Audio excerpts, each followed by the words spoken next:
Hello guys, nandito ako sa New York ngayon. New York. O, di ba? Yan ang tunay, di ba? Kung ano panoorin ko, andun ako.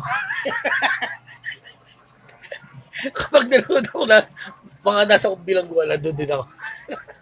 Ayun na. O, di ba?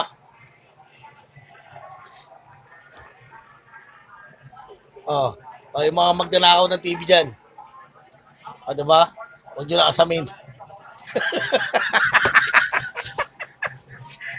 O, di ba? Magsikap, hindi magdakaw. O, di ba? Yung mga nakakapanood dito, yung mga magnanakaw, ha? Taka na magtrabaho na maayos, hindi dahil may kilang buhay. Pag nahuli, patay ka ng mga diba? Mahirap yung okay lang kung mga professional eh. Kung ba yung sa professional yun.